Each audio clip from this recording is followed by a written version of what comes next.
The views and opinions expressed on this podcast are mine and the guest hosts, and do not necessarily reflect those of my employer, the Walt Disney Company. And now, on to the show.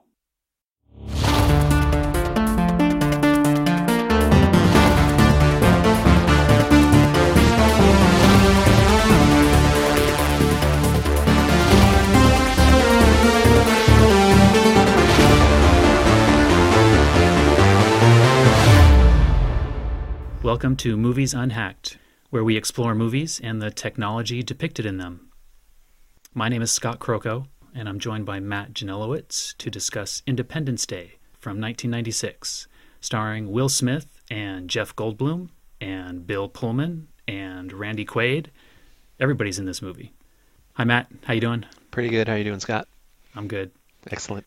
I understand you saw this movie in theaters in 1996, and you have not seen it since. That is correct. The first time I saw it was when I was living in San Diego, and haven't seen any of it, not even a clip really that I remember, until 2 days ago. It was interesting watching it and trying to reconcile it with my memory of it, which was not as good as I thought it was. For the listeners who maybe haven't seen this movie in a while, or maybe never saw it, I'm going to go through the story. I should give a spoiler warning that everything in this movie is open for discussion. Aliens arrive in the skies all around the Earth over the world's, biggest cities. And then we meet the cast of characters. We've got the President of the United States, played by Bill Pullman. We meet David, who's played by Jeff Goldblum. We meet Randy Quaid and his family. He's got 3 kids. We meet Will Smith and his, soon-to-be fiancée. David, played by Jeff Goldblum, figures out that these aliens are hostile, and they're coordinating a countdown.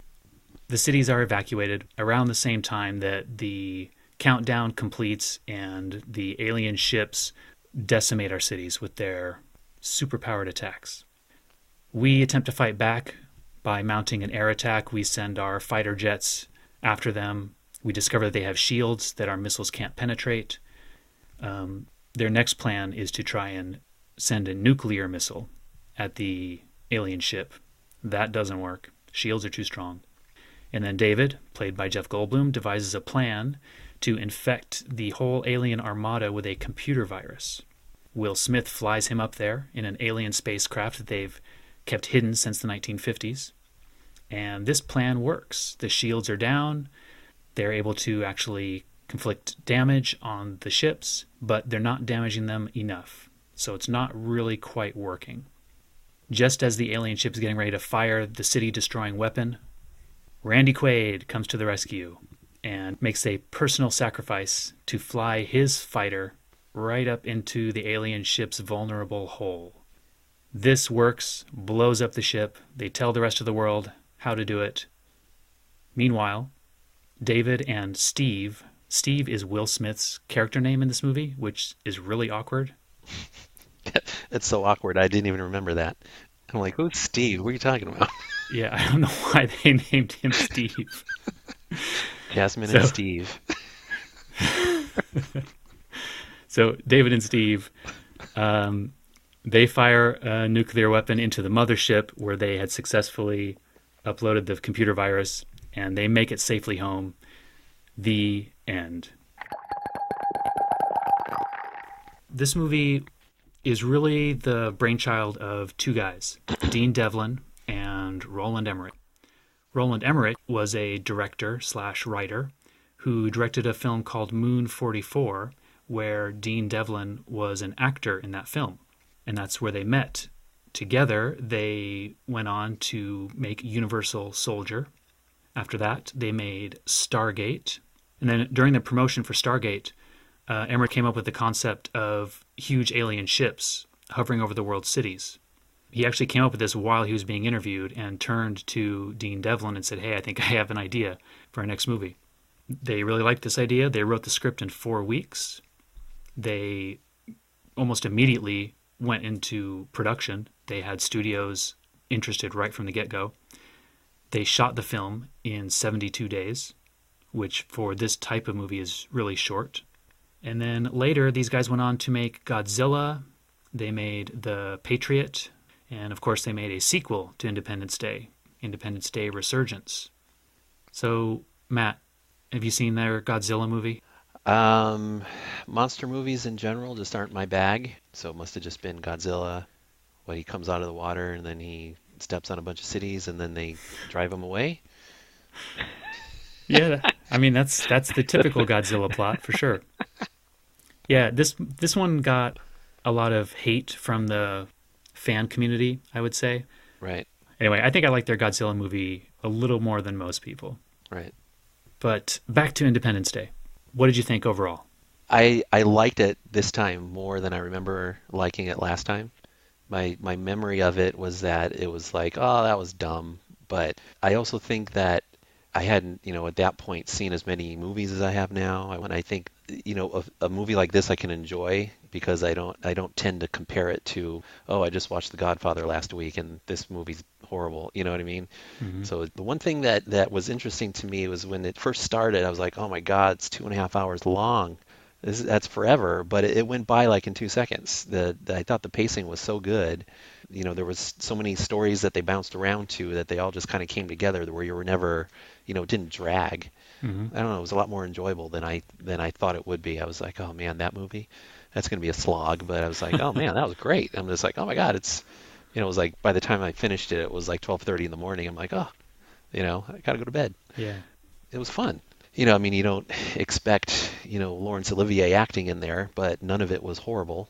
One slight click above completely mindless movie with a very simple plot. Yeah, and it's one of those movies that kind of defined what these movies were like. The 90s did a lot of that where you'd see movies like this and the style and the freneticness of it Right. is something that you see a lot in today's movies. And Yeah. it was these earlier movies that kind of defined that aesthetic to some degree. Right. Overall, yeah, I think it works pretty well. It works a lot better than similar movies, I think, today. Yeah.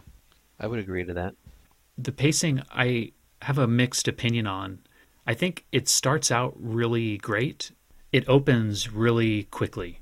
Um, the opening shot is of the moon, and I think you're not even 2 minutes into the movie when you're seeing the alien ship. Yeah. They didn't mess around. Yeah, they get to it really quick, and then almost immediately, SETI detects the ship, and then the story's like underway. I don't even think you're 5 minutes in, and the whole setup Yeah. is done and ready. Yeah. Um, quick check, Matt. Moon landing, real or hoax? Real. Yes, that's correct. 100% real. Good, thank you. Okay, so yeah, it starts out really quick. It also ends really quick. The whole climactic scene with the battle and what's going on up in space in the mothership and what's going on down on Earth, it all wraps up, kind of really tightly, and then immediately it's over. Like you see the last shot of the heroes kind of walking across the desert. I don't know if it's supposed to be the desert or if it's actually. I mean, they filmed it on the salt flats Yeah. in Utah, but we'll call it the desert, I guess. I don't know. Sure. You see them walking through the desert there, and they hug their loved ones, and you get a little bit of celebratory business, but it's really short, and then you're out, and the movie's Yeah. over. I do think in between the beginning and the end, there's some filler that you don't necessarily need, and some of it relates to the characters. I think there's one character that she's only there for the purpose of being a reason to connect Jeff Goldblum's character to the president, Right. because outside of like bringing those two guys together, she doesn't do anything else in the movie. Jeff Goldblum, I really like him generally in movies. He's always kind of interesting and fun to watch. He's quirky. He always brings something different to his characters, and I think he does that here.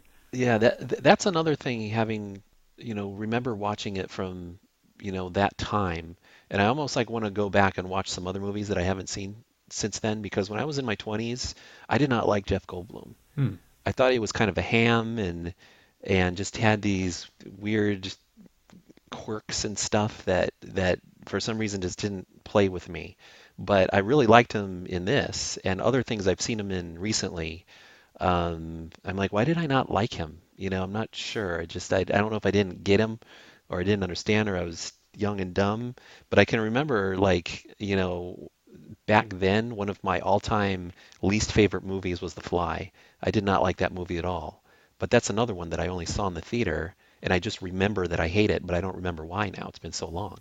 So maybe if you do one on The Fly, I can do that one so you can make me watch that again and Right. see if I can figure that out. But yeah, you're right. I liked him because he plays that kind of eccentric, brainiac guy really well. Yeah. I agree with you. Is what I'm saying. Yeah. Okay. Yeah. How come you didn't like The Fly? Was it just you saw it young and it was too scary, or? Maybe. And like I said, I didn't like him Hmm. for some reason, and I'm not really sure why. Interesting. So I don't know. He doesn't seem any different seeing this movie from it's 21 years old compared to things that I've seen him in recently, especially uh, the Grand Budapest Hotel, which is one of my favorite Right. recent movies. I thought he was awesome in that. He wasn't in it much, but I'm just Yeah. like, oh, I kind of like this guy, but I don't know where that switch happened. Yeah. He was great in that. I like him in that too. Yeah. Will Smith in this is, he's doing his Will Smith thing. This is kind of early in his career. I think this was before Men in Black. He's a little bit over the top, but he's very charismatic. Um, Yeah, I like him. He seems like a good guy. And yep. he does the Will Smith thing. He's more personality, but Yep. Will Smith and Jeff Goldblum, they're not in this movie together really until the end. yeah, And I feel like that they worked together pretty well. Like they had pretty good chemistry in those scenes, I think. yeah, I think they did too. Yeah. So when they're in that mothership and they're stuck, but then there's a missile impact that kind of shakes them loose, and it's a race to get out of there. Yep. And it's one of those, they're being chased by smaller alien ships as they fly out of there. There's giant doors that are closing that they're trying to, beat the clock. And all of that I thought worked really well. Like it was a really well done kind of chase scene and escape scene. Yeah, it was very it wasn't drawn out. It was very concise. My memory of it was that it was just a straight shot. They didn't like fly around in circles and do loops and all that kind of stuff. It was just like a drag race is kind of more like it. I guess the whole movie was kind of like that. The individual scenes and the plot is just very simple, and it's very, anyone could understand aliens blowing up, got to escape, done. Yeah. I think the other thing that helps with that escape scene is that you believe that they're happy to be escaping because right before they get shaken loose, they've kind of made the decision that they're just done, that they're Yeah, stuck there, they're not going to be able to get out. They light up their the cigars cigars. and then they decide to, kind of wave at the alien and fire their nuclear missile at it. But then when their ship gets shaken loose and they have the opportunity to jump into action, they really, you feel like happy for them that Yeah, they have this opportunity to escape. And also, just before that scene happens, we saw another character who actually did sacrifice himself, which kind of sets up the idea of, hey, maybe these guys aren't going to make it out of here. right. Bill Pullman as the president. I don't like him as the president in this movie that much. He's Yeah. okay. He seems like he's irritated most of the time by everybody around him. So I always see Bill Pullman. I don't see like who he is in the movie. Yeah, I think that's yeah, part of my problem with him. yeah. Our fourth hero in this movie is Randy Quaid. He plays Russell. Can't remember his last name. And he has a big moment. I mean, throughout the film, his character is kind of a beaten down. Is he portrayed as a drunk? Do they show him drinking? They do show him drinking. Okay, The first scene he's in, he lands his plane, his biplane, and he has a bottle in his hand when he gets out of it. right, So he's flying drunk from the very first scene, and then he right, crop dusts the wrong place, right, presumably because he's drunk again. Yeah. right. Yep, yep. So, right. So he's portrayed as that character. He's that guy, and that's fine. For most of the movie, it doesn't mean that much until we get near the end when they need a bunch of pilots, and so he volunteers to pilot one of their fighter planes to go into battle, which he does. And then, as I mentioned already, he sacrifices himself to take out one of the large ships. There's a big dogfight going on. our fighter planes are fighting the smaller sized alien planes that are flying all over the place, as well as trying to attack the larger ship. The larger ships, they're supposed to be, I guess, 15 miles wide. They run out of missiles, all the planes. They haven't done enough damage to the big ship, and everybody's worried, so they decide that they'll fire a missile right up into where their weapon comes out from the bottom of the large alien ship.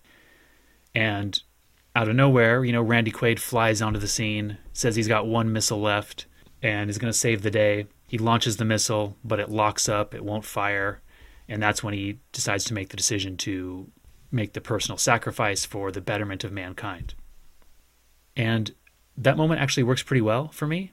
What doesn't work for me is when he talks, because first he calls them alien assholes, and then as he's flying right into their ship, he does this "hello boys, I'm back" thing, which really grates on me and kind of ruins the moment. Well, he was, it was a callback to him having been abducted before. Yes, it was. In some circles that might be seen as a clever line. In some circles. In some circles. Just not in my circle. Yeah, perhaps not this one. But I do know what you mean. It seemed like there was a little too much talking to himself. You know what I mean? Yeah. Would a fighter pilot really be saying that out loud? Speaking of that, characters who talk to themselves. There's another scene where Will Smith, this is earlier in the movie, Will Smith has been dogfighting with some of the smaller alien ships. One of them chases him through a canyon, and Will Smith kind of deploys his parachute out of the back of his plane, and it temporarily blinds the alien ship, and it crashes. Will Smith sees the crashed alien ship. He walks over to it.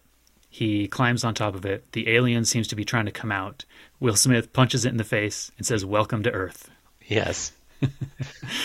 Which is great in one way, maybe not so great in another way. He follows that up, by the way. Then he kind of sits down, and I think he lights up his cigar, and he says, "That's what I call a close encounter." Yep. So, Sing. First of all, yeah. So there's something about this, though. The character who is talking to nobody, really. Mm-hmm. When he says "Welcome to Earth," I guess he's talking to the alien. But when he says "That's what I call a close encounter," he's essentially talking to himself. Yeah. But really, he's talking to the audience. Right. And there's a history of this sort of thing. I don't know exactly when it started, but I mean, James Bond has a history of doing this. Yeah. Sean Connery, Roger Moore, dropping one-liners as James Bond. There's, of course, the classics. Arnold Schwarzenegger is well known for this. Yeah. One of my favorite ones is in Predator. He throws the knife through the guy and tells him to stick around. In Total Recall, he shoots his wife, Sharon Stone, in the head and then says, "Consider that a divorce." Yeah, I remember that one. I've actually seen that recently.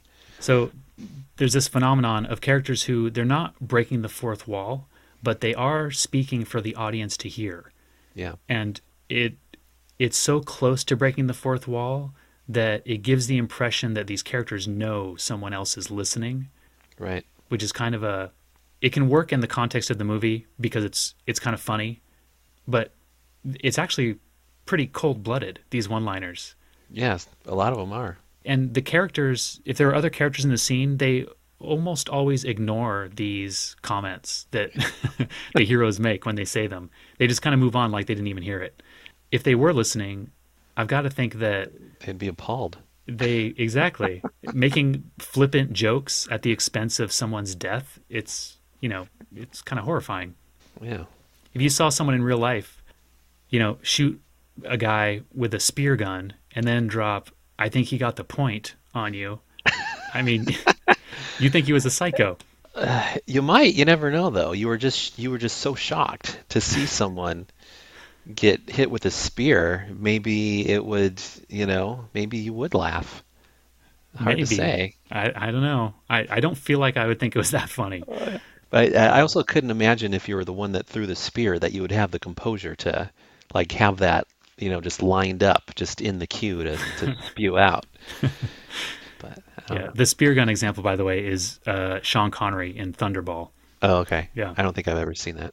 The one thing that I was paying attention to on that part is over the years, there's been this meme that, it's Will Smith said Earth, like EARF, welcome to Earth. And since I hadn't seen the movie in so long, I'm like, does he really say that? And he doesn't, not even close. He very articulately says Earth. So just like where did that meme come from? If you search it, you can probably just find it all over the place. But he never said Earth. He said Earth like a regular English-speaking American person. That's pretty funny. Yeah. I was not aware of that meme. Oh, yeah. Look it up. It's out there. Their ships, I thought, were also, kind of generic alien ships. Their big one is a big saucer, essentially. Yeah. Their little ones were kind of cool, actually. I liked the sounds that they made when they were flying. They seemed like they were fast. Yeah. I don't know what kind of a setup you have at home, but I have a sound bar that does, surround and bounces off the walls and all that kind of stuff. And the sound design on the ships flying around it was really noticeable, because they really did a really good surround effect on some of those. And so I'm in my living room and it sounds like the ship is flying in from my kitchen. It was really cool sounding. Yeah, I agree. I liked the sounds, too. The sound design was good. I also liked the force field effects, the shields around the ships, like when they would fire the missiles and they would detonate on the shield, and I thought that Right. looked pretty cool too. Yeah, there was only a couple of effects that were like, okay, that's kind of dated. That doesn't look right. And I think the big one for me is when the alien ships first arrive and they arrive in this big puff of smoke. Like it was supposed to be this big epic thing, but you can just tell it was like on a tabletop, in a little camera that they blew up to try to make it look the size of the sky. And I'm like, oh, that's bad, and it's at the beginning. So I'm just like, oh gosh, I don't remember the effects being horrible on there. But that was the only one that for me was really like, oh, but a lot of the rest of it, I think, because it was practical, a lot of it was, it really worked. I mean, Yeah, the thing I remember being like, oh my God, I can't, it's hard to even remember that they made movies like this, back in that time, but like all the car crashes and just like, like a van just falling out of the sky, that was a real van. They had to lift that up and drop it, on the yeah, street somewhere. And like they did that so much, like all the stuff blowing up and the cars flying through the tunnel. I mean, a lot of that stuff, they really had to do in real life. I'm like, oh my God, I can't imagine if you said you wanted to make a movie nowadays that did that kind of a thing, they wouldn't let you do that anymore. yeah. Their money shot, I think, is the White House blowing up, which is also great. Looks great. Yeah, that's the one, iconic scene or, clip. You can show like a split second of that to anyone that was alive in 1996 and they would know where that was from. It's the thing that cracks me up specifically about that one though is how the big death ray from the ships, like everything it touches just explodes. Like, you know, is it Yeah, like some kind of a plasma ray, or was the White House storing like a bunch of propane tanks in the basement or something? But it's funny because that's the thing I, not critique, but I think about, like, oh, how did the White House blow up? That well, was another thing that to go on about it is the miniature work in this movie was really really good. yes. Because I'm sure the White House was probably big for a miniature, but there were so many other scenes where they're blowing stuff up, whole buildings and stuff that I thought was really, really well done. I read that the White House was 1/12 scale. Mm. Still miniature, but pretty big for a miniature. Yeah. Yeah, that must have been a fun set to be on that day, to blow that up. That must have been pretty cool. Yeah.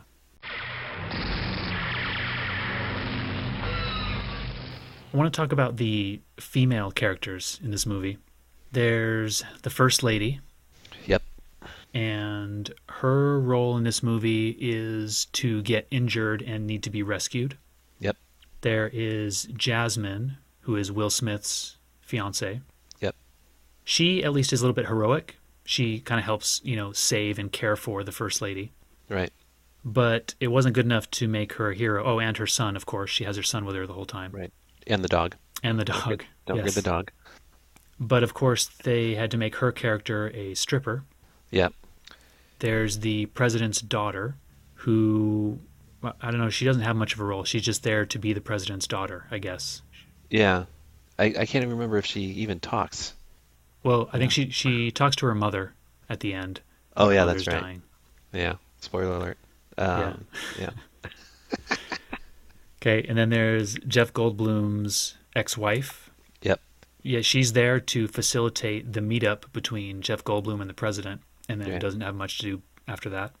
And then there's Randy Quaid's daughter. Hmm. She's a teenager who doesn't serve much of a function other than she seems to want to get laid before she dies. Yep. She keeps hooking up with these boys who are either trying to get it on with her or, well, that's her emotional arc, is at the end she finds a boy who doesn't want to get it on with her and is just happy to Right. face the end of the world with her. I think those are all of the women in this movie, Yeah, I think you're right. and none of them play a significant part in the story or the plot. So what you've got here is it's a battle-filled movie. There's a lot of kind of manly men doing manly things and a handful of female characters given not much to do. And I dare say that dynamic has improved in recent movies, which is good. Yeah, I think you're right. I mean, the fact that we have action movies that star women now, I mean, that's pretty unheard of, in the 90s. Not completely unheard of, but most of the other ones that I can think of off the top of my head, there was always a man around, even if they were somewhat equal. The Matrix comes immediately to mind, but Right. it's kind of the way back then until recently, I guess.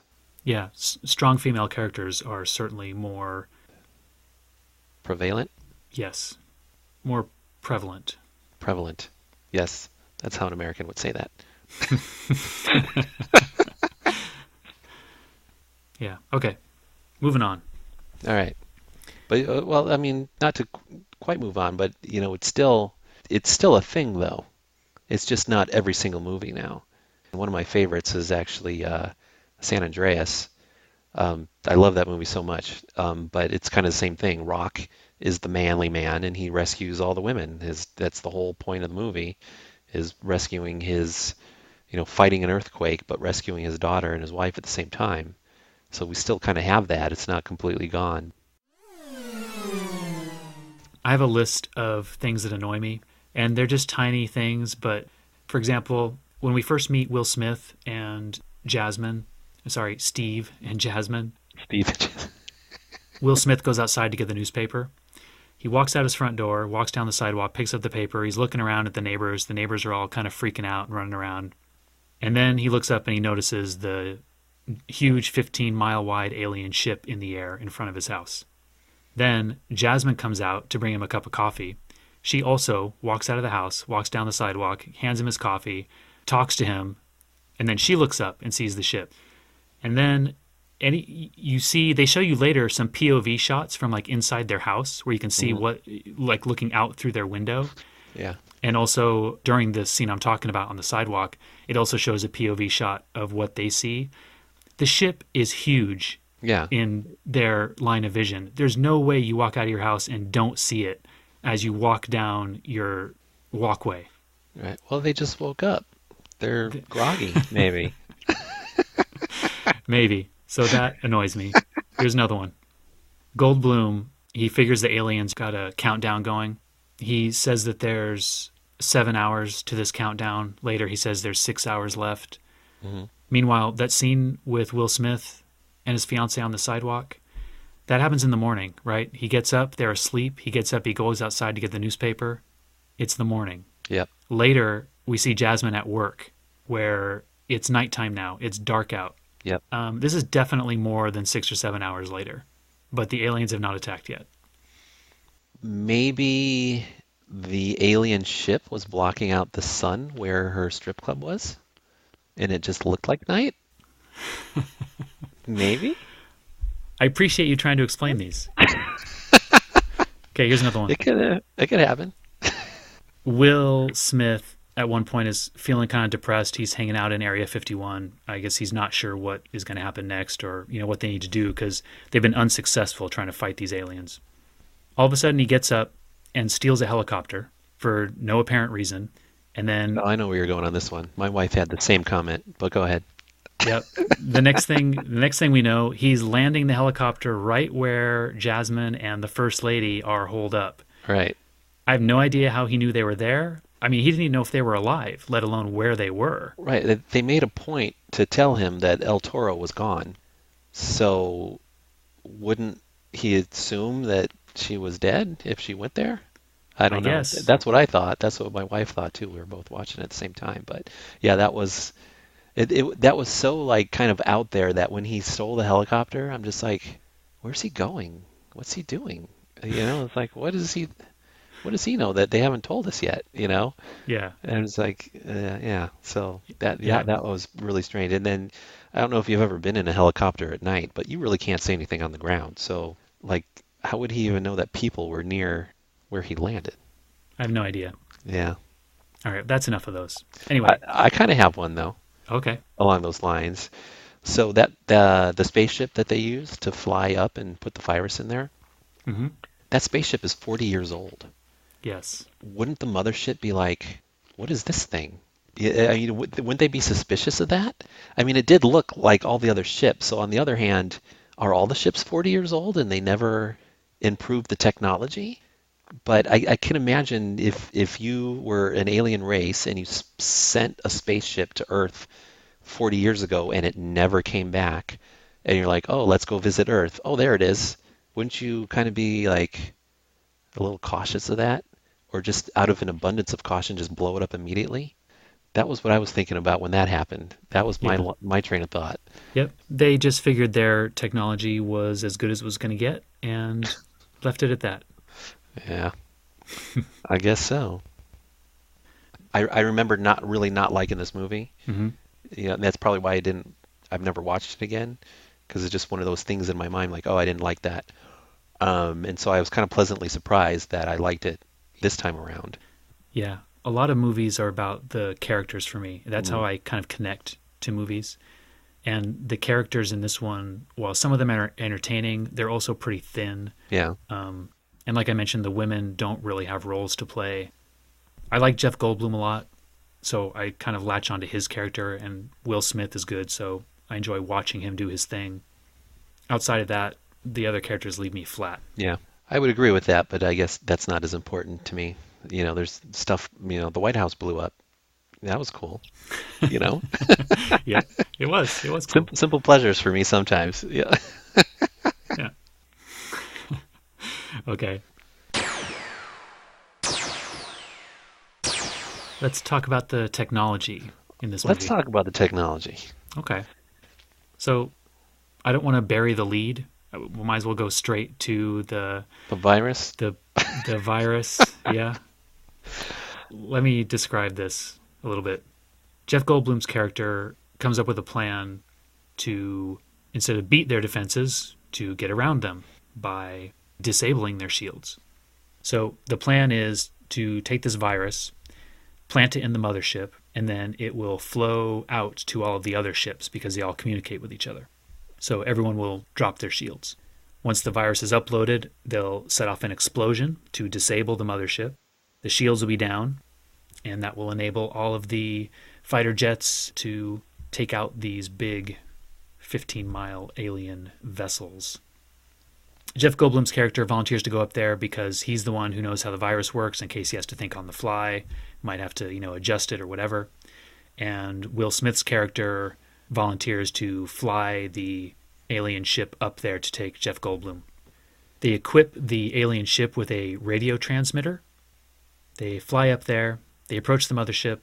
They dock inside the ship. Jeff Goldblum gets on his laptop. We see his screen, and it says negotiating with host.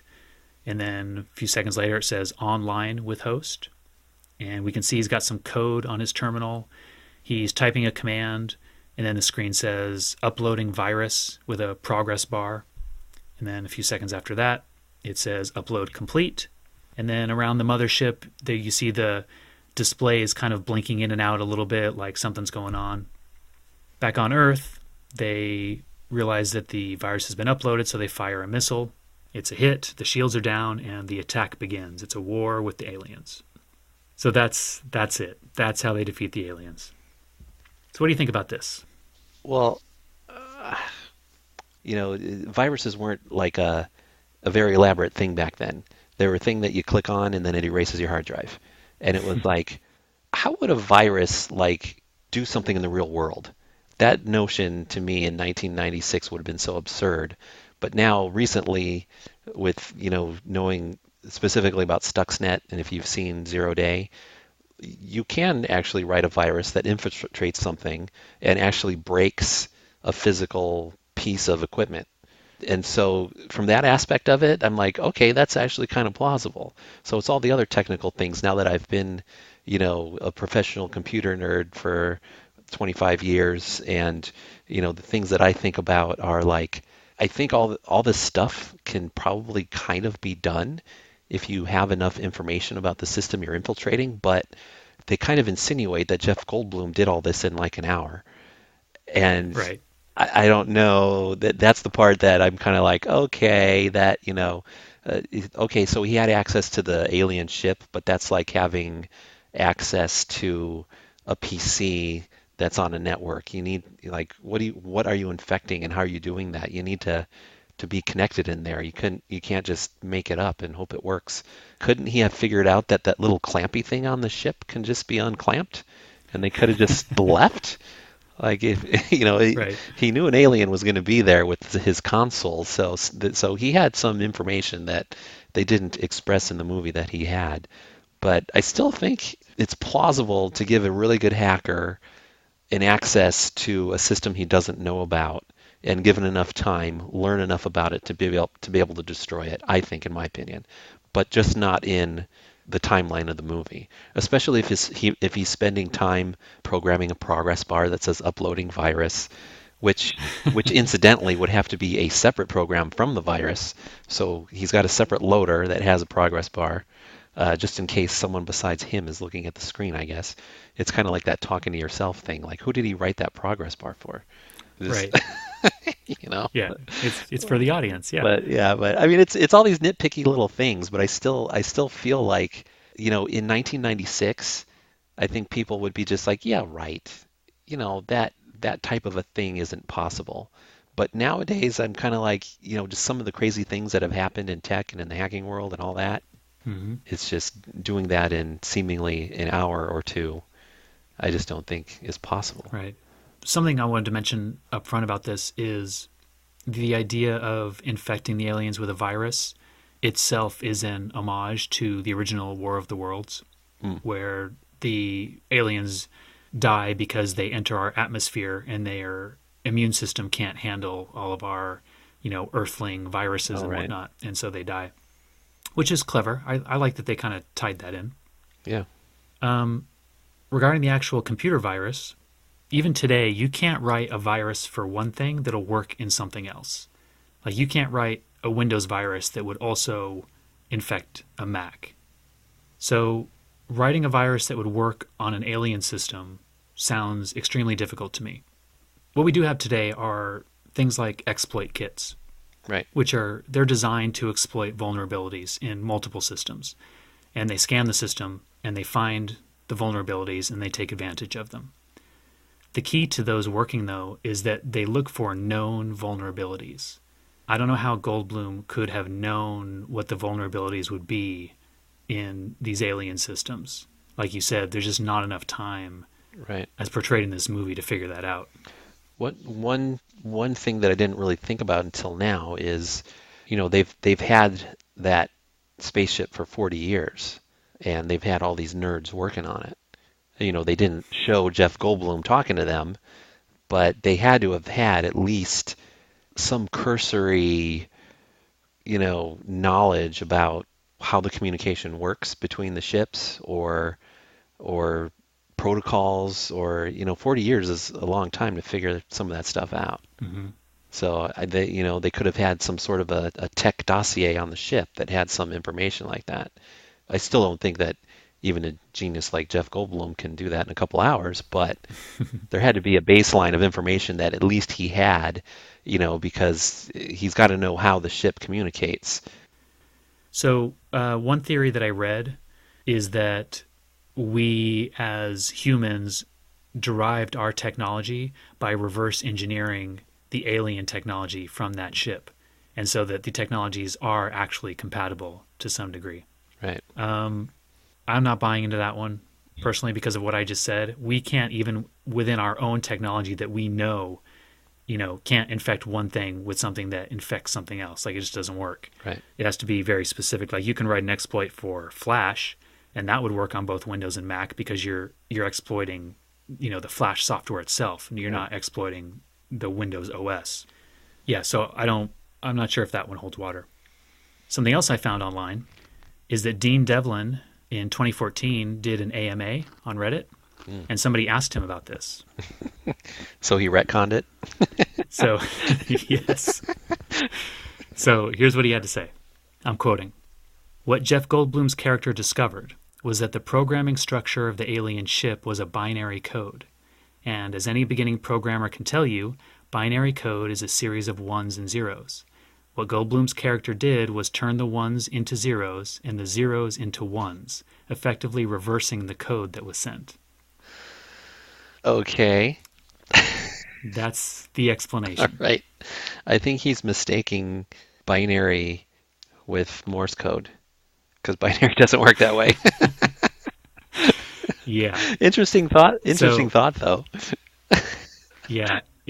This explanation doesn't work either, because if all you were doing was switching bits, then you would have no idea what the effect would be. Yeah. And Jeff Goldblum targeted the shields and was able to shut just the shields down. Right. Without seemingly affecting any other part of the ship. So I don't think that approach would have worked. At the same time, he would have had to put something in there that made it unable to be turned back on also. Because, what would stop the alien from touching his touch screen again and turning it back on? Well, when he was outlining the plan, when they were still at Area 51, he did say the shields would only be down for a few minutes. Okay. But that's not actually what happened. What happened in the movie was they went down and stayed down. Yeah. Yeah, because there was all the time for all the dogfight and all that. Yeah. Maybe that was just him being modest. He didn't trust himself or something. I don't know. Right, yeah. It's like when you estimate something's going to take you a week, and then it's only going to take you a couple days. Right, and then so people think you're awesome. Yep.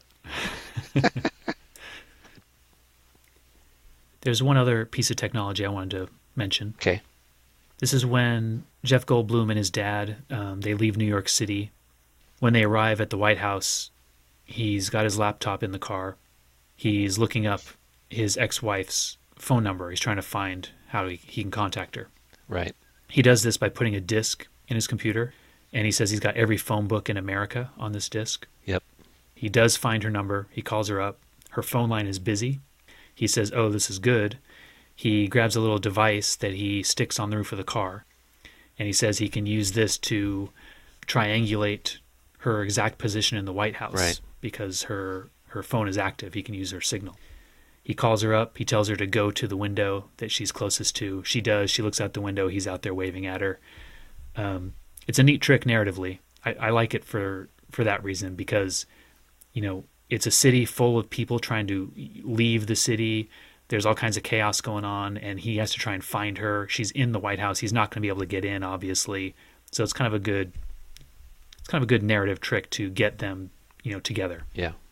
I have a couple questions about it, though. But first, why would he have this disc that has every phone book in America on it? Why he's kind of hasn't let go of that relationship, so why wouldn't he just already have that phone number anyway? That's true too. Has he been carrying around this disc all this time just in case he needed it?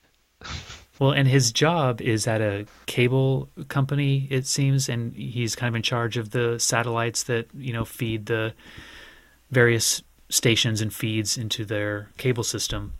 So even for his job, I don't know why he would need all of the phone directories in the country. Yeah. I'm not sure why he has it in the first place. But then also, similarly, why would he have this cell signal triangulation device. Right. Well, Maybe he's a PI in his he must private have time. has a side job. His regular job doesn't pay enough. Yeah. So about this device, could it actually work? Maybe. They have these things nowadays called Stingray. Yeah. Yep. These Stingray devices that can emulate cell towers, and they can do exactly this. They can kind of locate phones. Right. And early versions of this type of device may have existed in 1996. But my understanding of triangulation techniques is that it's probably not accurate enough to find the location of someone inside the White House that way. Right.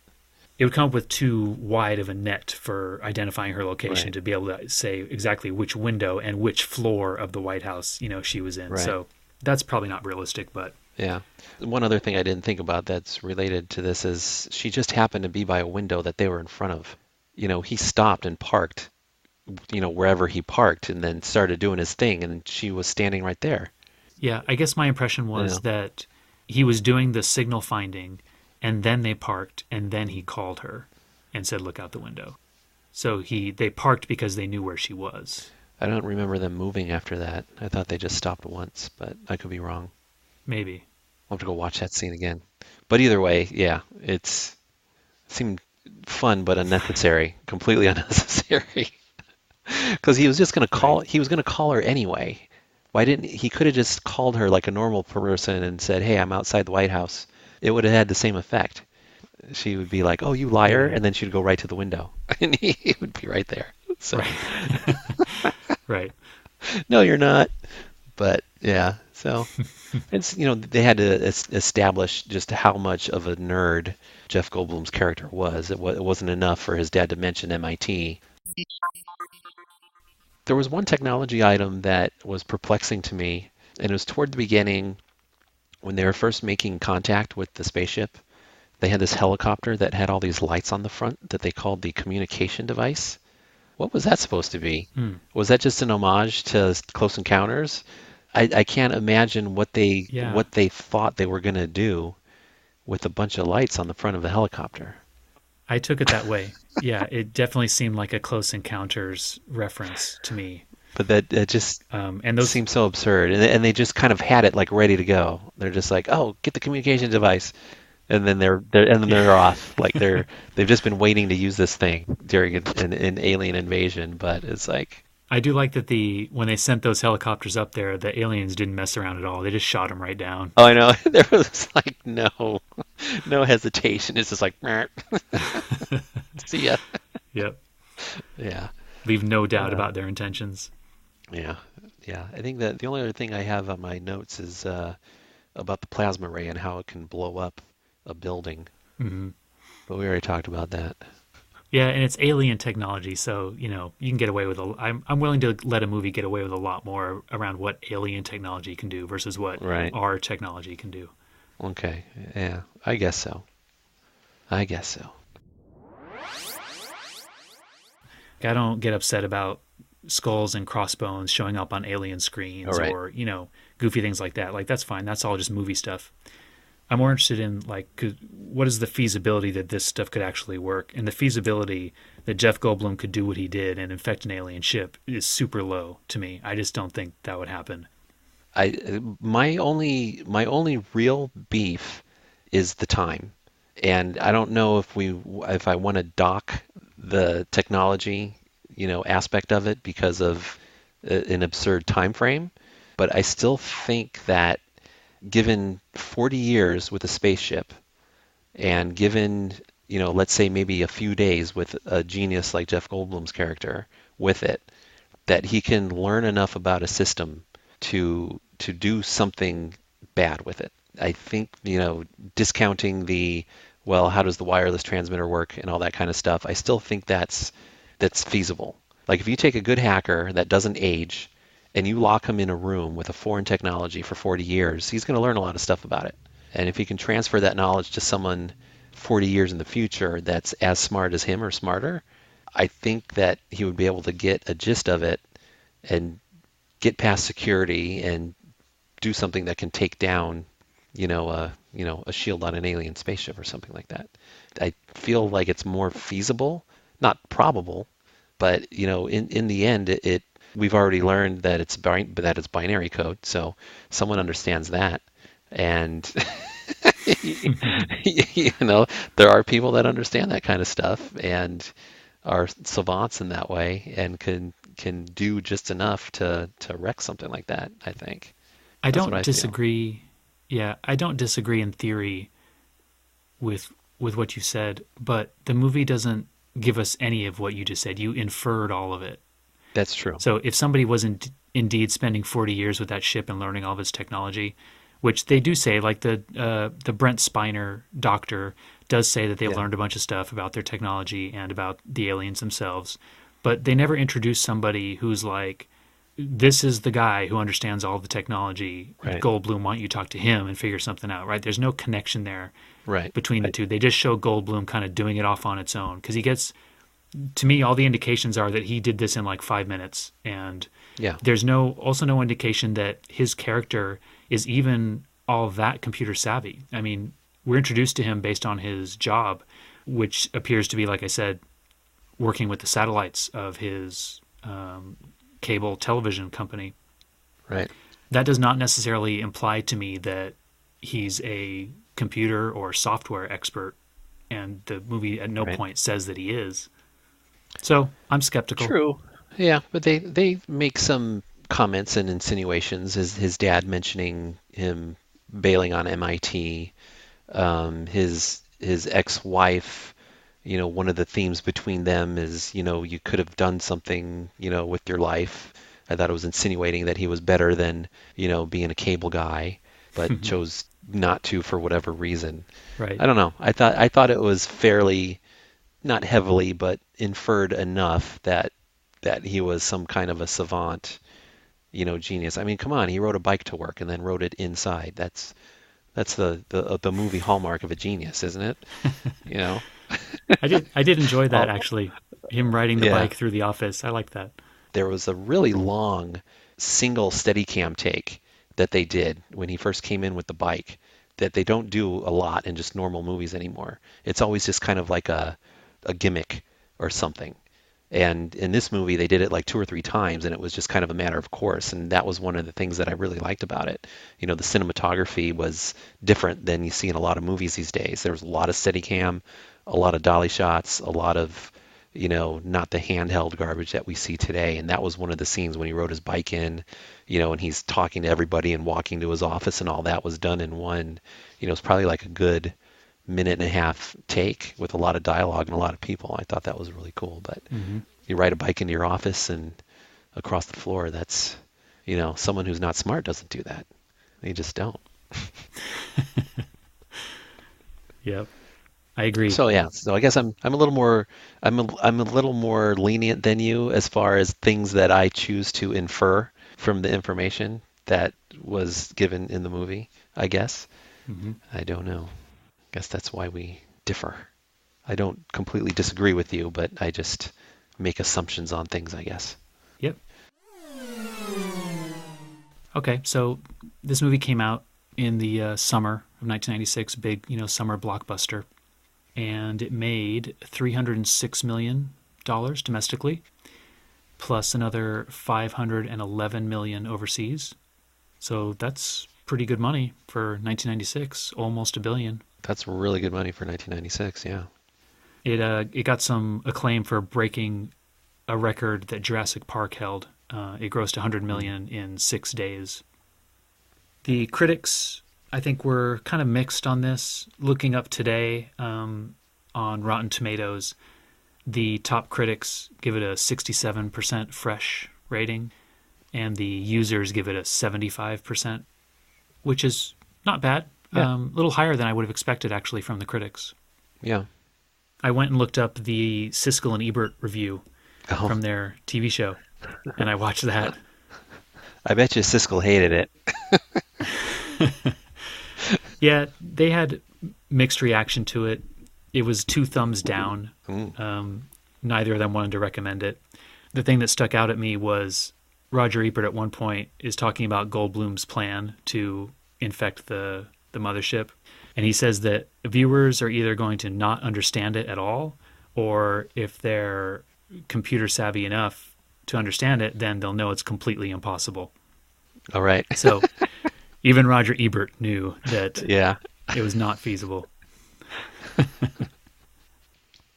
That is a good take because in 1996, unless you were in the nerdosphere, you wouldn't really know what a virus was. Right. It wasn't as big of a thing or a ubiquitous type of thing, then as it is now. So, yeah. Yeah. All you would know about it as a regular viewer, I think, is that virus equals bad. Yeah, they call it a virus, so it must be something not good. Right. Okay. So that's the show. Thanks for coming on, talking about Independence Day. You're welcome. Thanks for having me. And thanks for listening, everyone. You can find us at moviesunhacked.com or at moviesunhacked on Twitter. And you can leave us a review on Apple Podcasts or on Stitcher. Any parting words, Matt? No, I think I'm good. All right. Thanks, Matt. You're the best.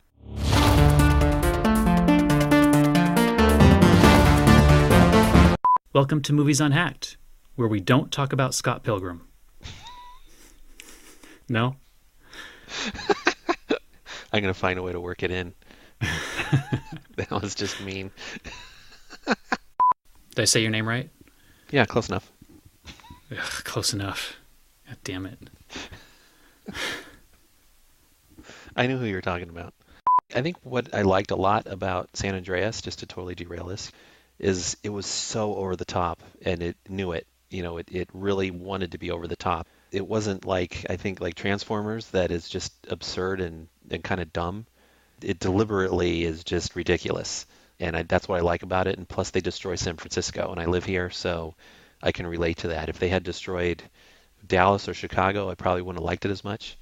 But seeing your town you live in just on fire and reduced to rubble is just, I don't know. It was a lot of fun. I really liked it. All right.